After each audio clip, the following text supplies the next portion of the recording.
What's going on, guys? Welcome to Marshals Law on Shady Sports Network. I'm your host, C. Green, as usual. Today, we got a special one. We're joined by head coach of the Rapid City Marshals, head coach Shon King. So, we recently had head coach King or Coach King on recently, so I won't go into too much detail like I did last week with the introduction. You can go ahead and catch that episode on our YouTube channel on the AFL episode 6. But yeah, we got Shon King. We'll be chatting today. Also, I just wanted to let you know, we do have our sponsor. So this episode is brought to you by WeatherTight.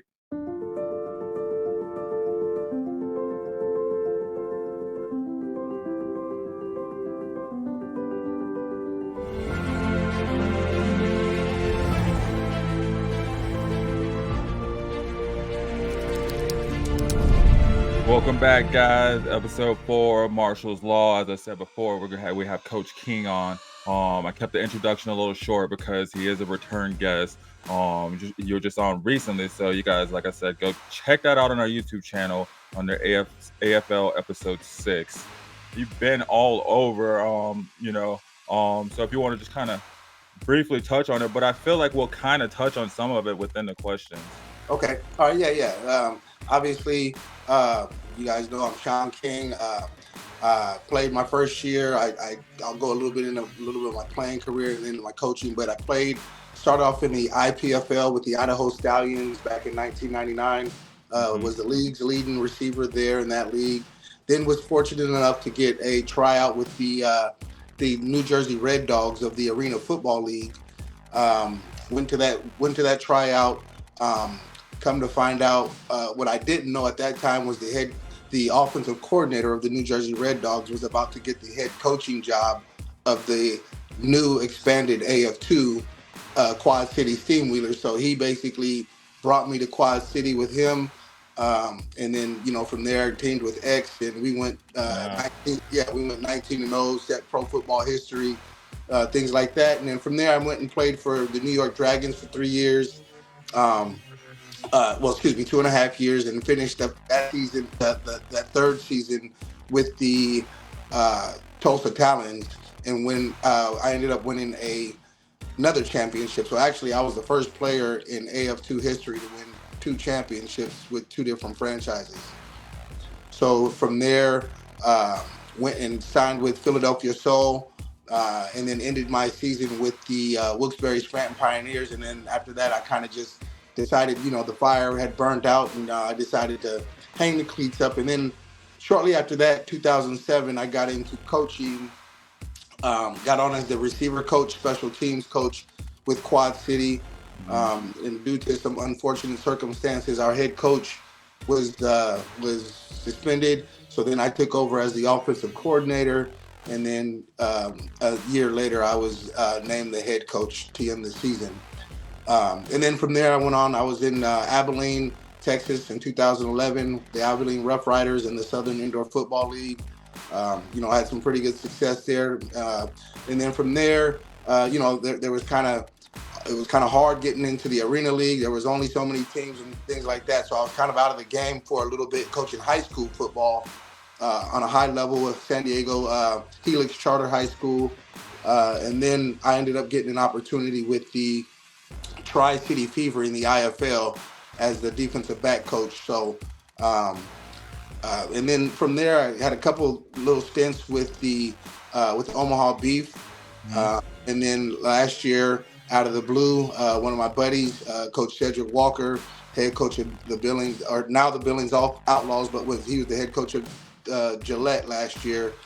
He ended up passing on my info to Steve Titus, and we made that situation happen last year in Billings. And then fast forward to now, as you know, Gillette moved from Gillette to Billings.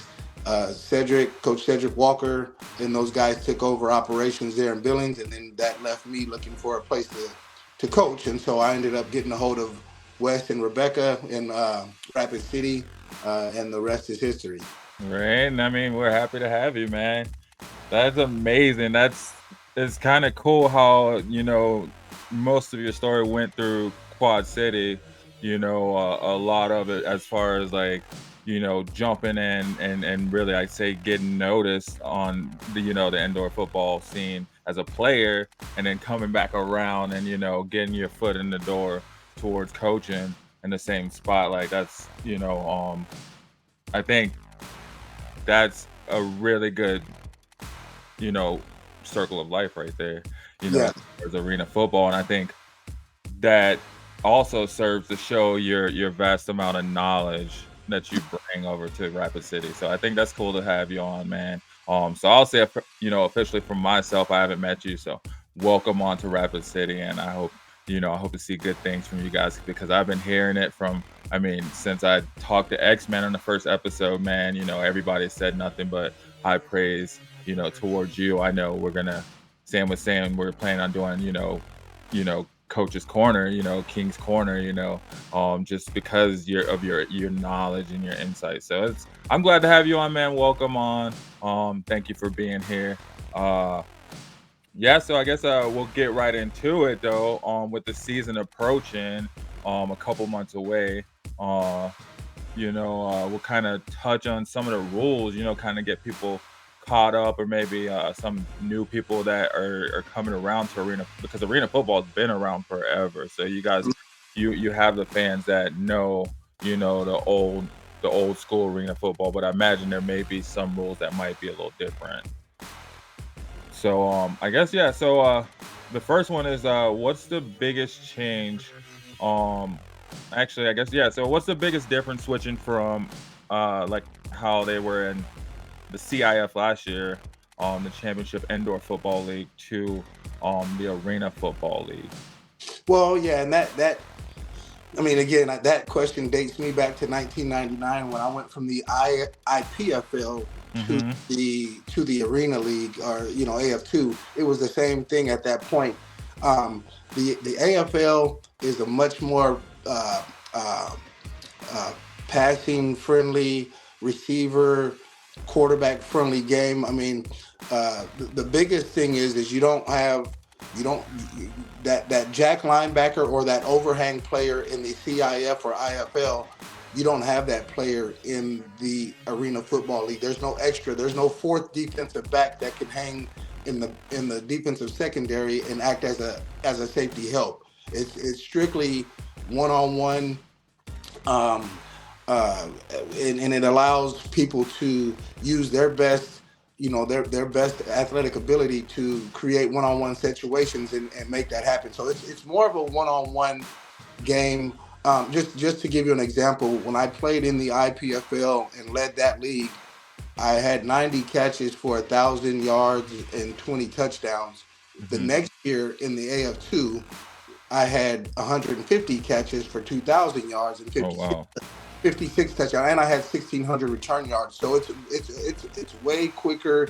It's more offensive minded, um, and for me, it's this is my love for the game is just so much because it's a different kind of game than the IFL and the CIF, and it's like, to me, it's the original game, the original greatest show on turf, where if you've played in some good systems, you'll know how to get your guys open the right way. And I feel like, with my past, from playing and coaching, that puts us in a good situation moving forward.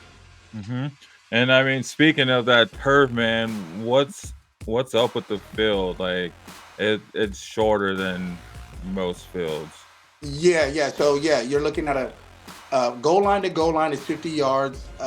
Some end zones are a little longer than the other ones. Like, I think ours is close to 8 yards in depth. Some, because of just field size and configurations of arenas, Some might be like more like 5 yards. So I mean, I'm hoping that they're all kind of the same, so that what we're practicing on we'll see in the game. But yeah, so that basically adds 16 more yards, to the field. So a 66-yard field when you go wall to wall from end zone to end zone.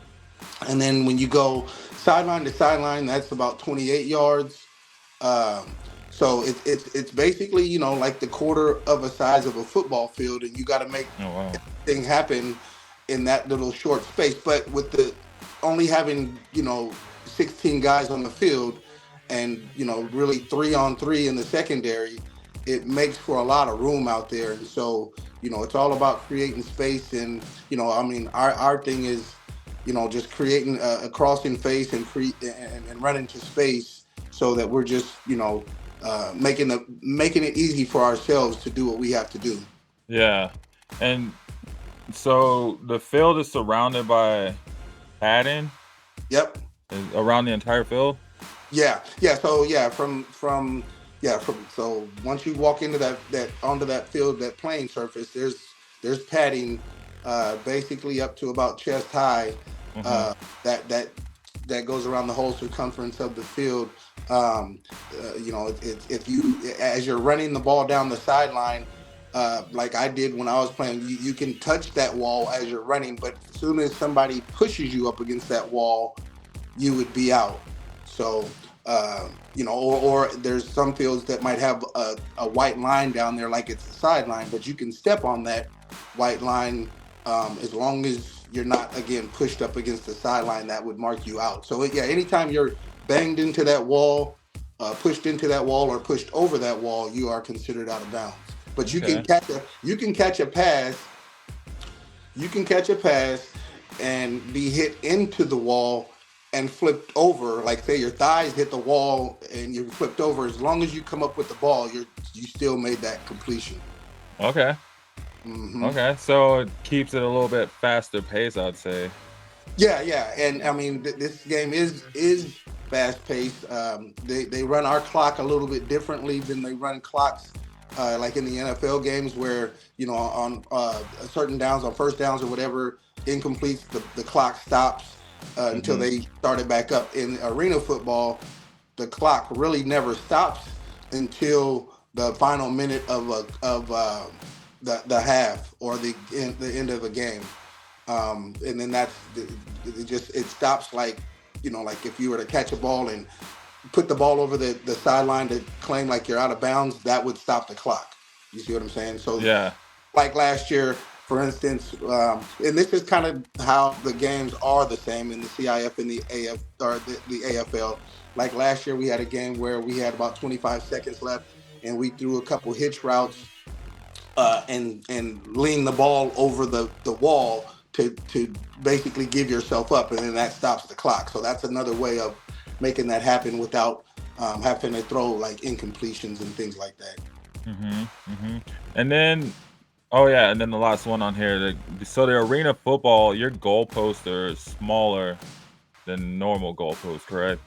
Yeah. So that's, I mean, I mean, that's a big kicker in this league, because I mean, obviously you need a guy who can squeeze that thing in between the net, in between the poles and the pipes, to, Mhm. to kick. If you're kicking long field goals, or if you're kicking the ball off, you can kick it into that middle part, and then it slacks. It doesn't create the same bounce that it would off of the net.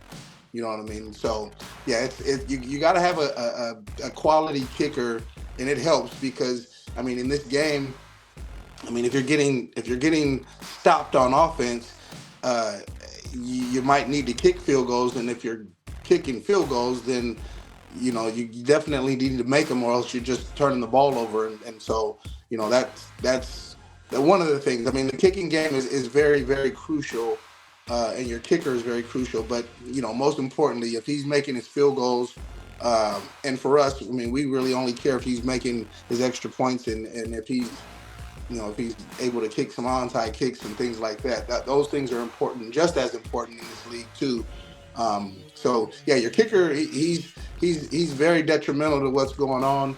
And yeah, I mean, a lot of these guys, they have self-made goalposts that they make for their off-season training, so that they can get that preparation, uh, of practicing with the smaller, the smaller gap between the posts.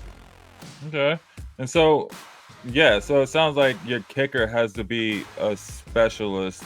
They definitely have to be well, obviously they're kicker, but they definitely have to be a specialist due to the fact of the smaller post. Now, would they be considered one of the offense or defensive specialists? No, no, no, no. Kickers are just kickers. Your offensive specialist is your one of your top receiver, your top receiver, whoever that might be designated, and then it would also be your quarterback. So you have two on offense and then two on defense. Usually that's your best two defensive backs. Hmm.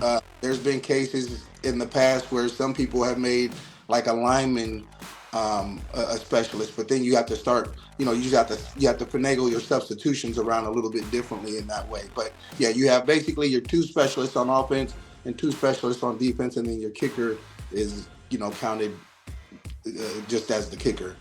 Okay. And then I saw something too. So, like, on offense, your receivers, they can move before the snap, correct? Well, yeah, I mean that you got your high motion, you got Mhm. your different motions. So yeah, they go up there and get themselves set, and then yes, they can go ahead and run towards the line of scrimmage, and then and keep going. Back in the day when I was playing, we had stop motion, which you could run towards the line of scrimmage and stop. But they've taken that out, or they took that out way a long time ago, because it was slowing down the game. Too many penalties, so they took that stop motion out. But we do have, you can excuse me, you can go no motion. You can also do some quick motion, and then those are just different ways to keep the defense, on their toes. Okay. What would you say makes arena football so exciting and makes it a bit different from the other indoor football leagues? It's simple, man. It's the one on one. It's the one on one matchups. I mean, a team can come out and play zone, which that's what some teams do. They'll come out and play zone, but you're also, when you're playing zone, you got two guys deep, one guy short, or whatever the case. Now you're allowing a guy to catch the ball in the flats and then turn and run up the field, and no one's around him. Yeah. You got to pick your poison, and that's where you want your quarterbacks to be on point with what we're doing, because you gotta read. You're not going to throw a deep ball when there's two guys deep. You know what I'm saying? You're going to throw the check down, and then so then like I said, then there's the game planning of getting those defensive backs up so that you can take those shots. But it's the thing that's the biggest thing is the scoring and how fast you can score in this game.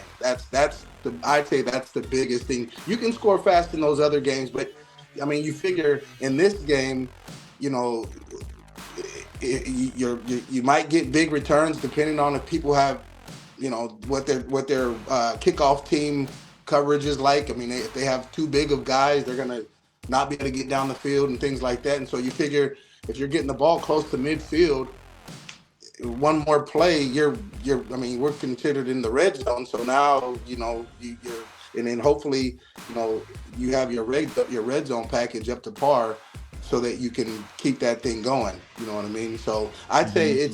it's the frequency of scoring, and how fast you can score. That's the biggest thing from AFL to any other league.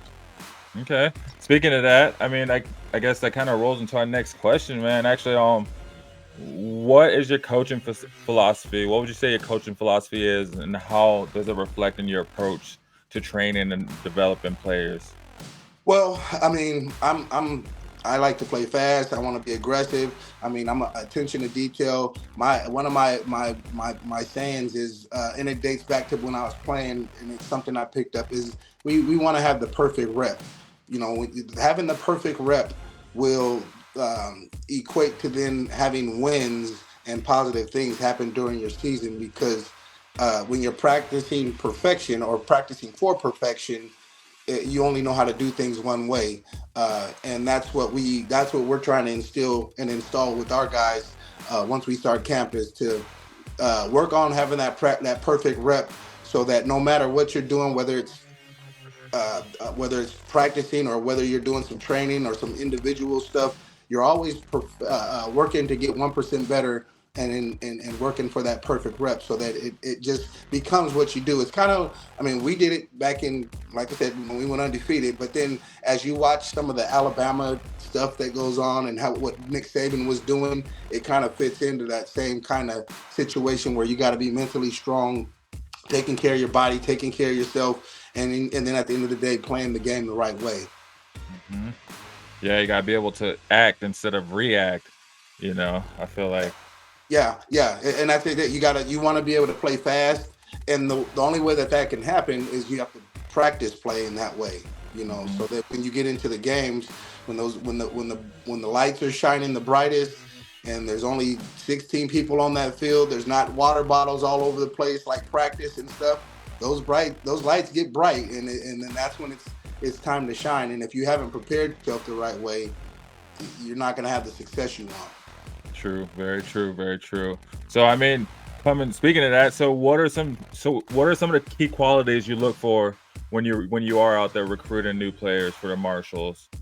Well, I mean, just knowing what we do and what I've done offensively in the past and defensively, and what we wanted to do, with this being with me, this being my team and me being the head coach and starting from the beginning, I wanted guys who can fit into what we do offensively.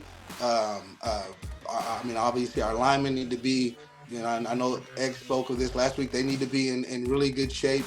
They need to be able to fly around. They need to be able to do the little things that are needed of them up Hmm. front. And then in the secondary, we need guys, or excuse me, in the receivers as receivers, because this is a receivers game. We need guys that can obviously catch the ball, be consistent, come to work hard. We're going to teach them all the things that they need to know about this game. So, I just wanted to grab the kind of pieces, size wise, and just athletic wise, that would fit into what we're doing. And I know we have the right kind of guys for that. And those guys, obviously, because your offensive guys then obviously have to play defense. So I feel, like I said, I feel like our guys, that the guys that I recruited, are going to be beneficial, and be very explosive on both sides of the ball. Okay. Um, I was gonna ask. Oh, I can ask a question. I mean, you don't have to answer this question if you don't want to, if it exposes too much on your coaching philosophy. But speaking to that, you said you can teach them what they need to do when they get here. You need the people, you know, in the right mental space. So how do you assess the strengths and weaknesses of the players? And then in turn, how do you tailor your coaching? Or do you tailor your coaching approach, um, based upon that information? Well, at first, you see, I mean, we recruited what we recruited, so we're hoping that player is who they are and what we expected from them, um, as we recruited them. Then the next thing would be to see, when we get to camp, start putting those pieces out there and see how they run, see how they move, see how they backpedal, see how those things all come to play. And then again, like you said, or like I said before, we'll teach them the things that they need to know. And then from there, uh, mixed on what we've seen from their play and what we're teaching them, then we can kind of assess where we want and where we want to put them, and if they fit all the way like we want it to be, or if they're not quite what we need, it might have to go in another direction. Hmm. And then, how do you foster a positive team culture and encourage camaraderie amongst these players? With these guys coming from all over.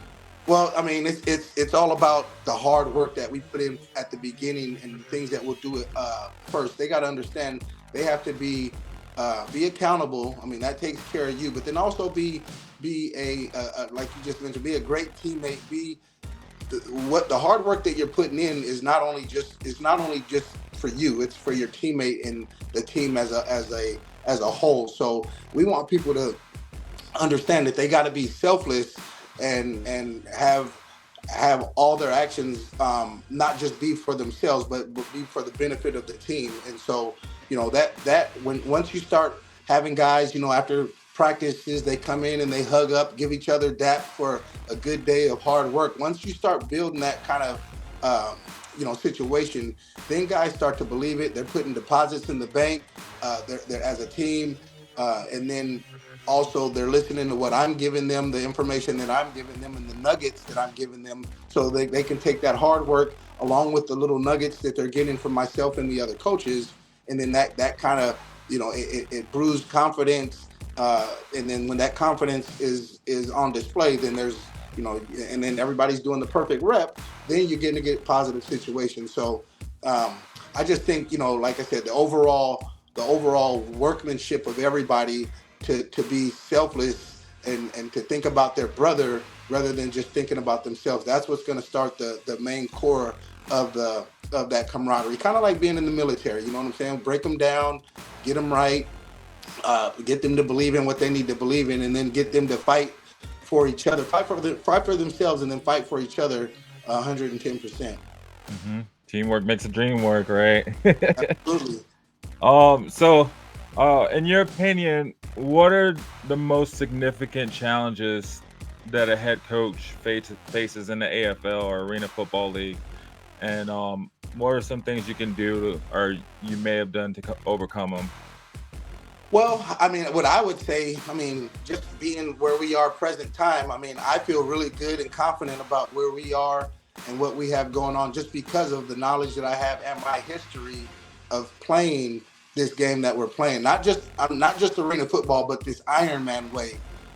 Some of these, some coaches have not coached in arena football. Some coaches have not been around the two-way situation. So those are some of the things that I could see giving people, and then just knowing the nuances and your basic offensive scheme, a basic defensive scheme. Those things I could see those things giving guys a little bit of, I won't say trouble, but it'd be a little bit of a challenge because if you never have been around the game or played the game, you're kind of just you're kind of just kind of figure things out where you have other people who might know and been around the game and they're might be a little bit ahead of the game.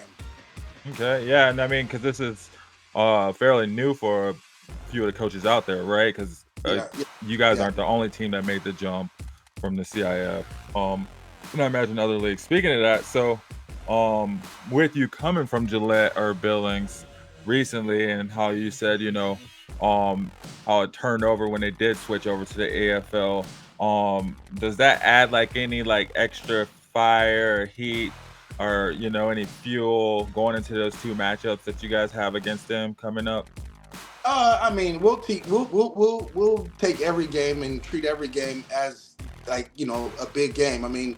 We plan on playing at a pretty high level, so when you're doing that, it's almost like every game is a playoff game. So I have no ill will towards anybody in Billings or anything like that. So Hmm. I'm not taking the game lightly, but that it's a game on our schedule, and we're just going to be working to be at our best, week in, week out, so that we put a good product on the field, no matter who it is. There you go. There you go. So, any goals or aspirations that you care to share with us, going into the season for the Rapid City Marshals? Well, we just want to be successful. Bring excitement to the community. I'm not one to sit and boast and about what we're gonna do, but we will have a solid product that we can't wait to show. We got some very good talent.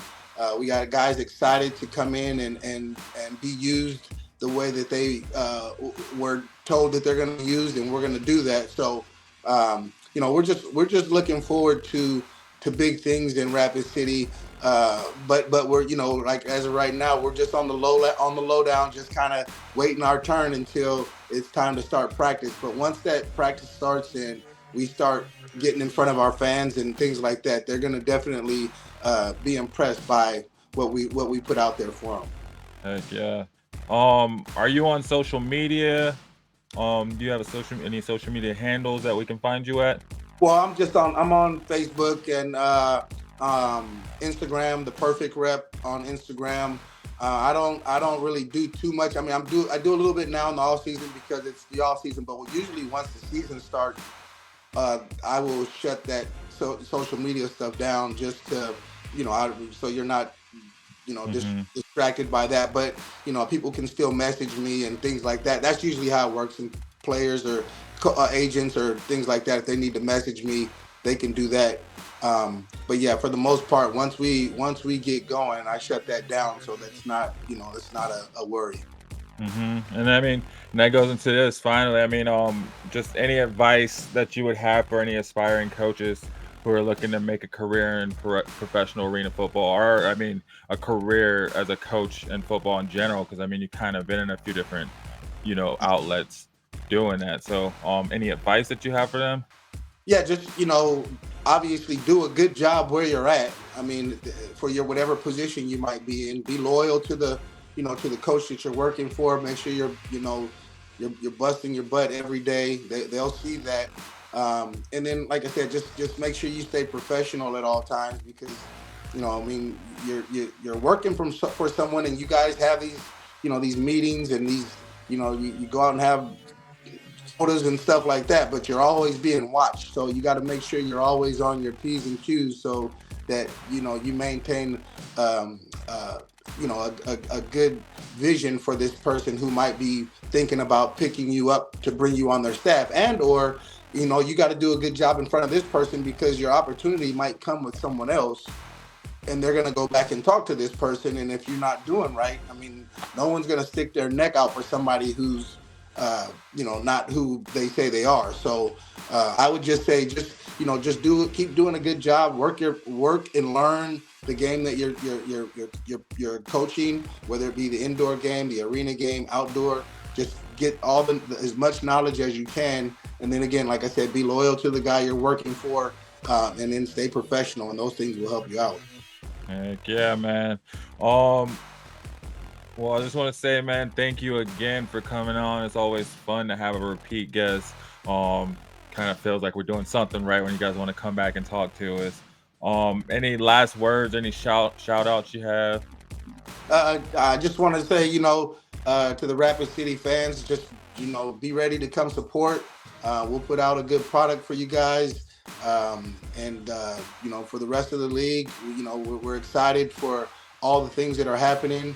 I'm very grateful for this opportunity to be coaching back in the game that saved my life and gave me a chance to be where I am today. So at the end of the day, let's just everybody be happy, and have a great season, and everybody will be fine.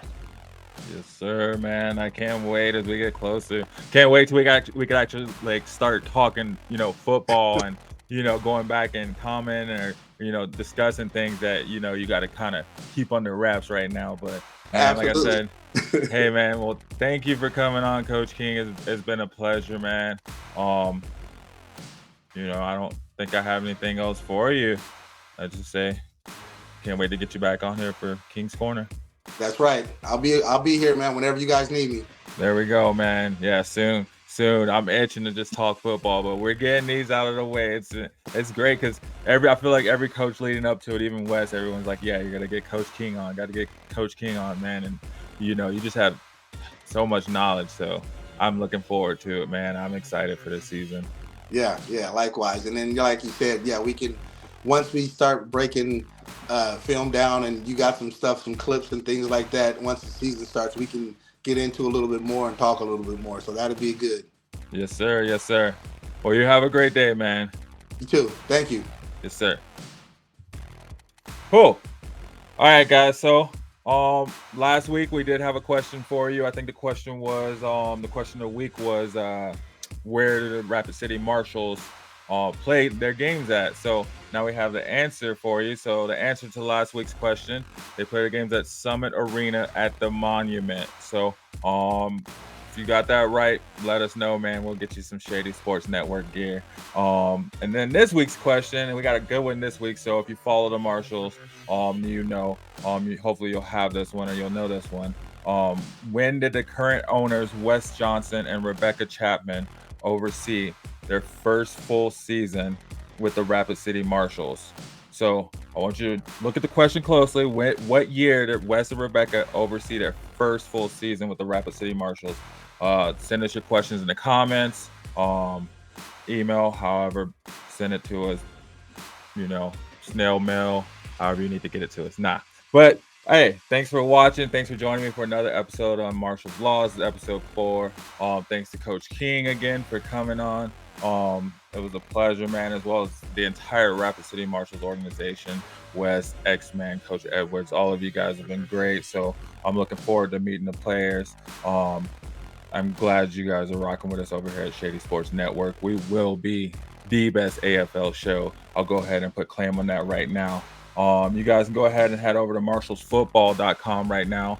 They do have season tickets on sale. You can go over there, check out their tickets. You can use our code Shady10 for a discount on those already amazing prices.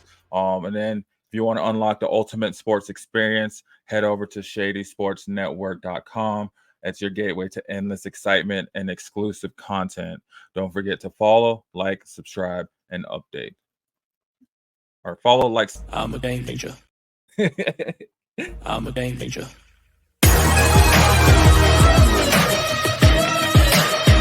I'm a game changer. I'm a game changer. I'm a game changer. I'm a game changer.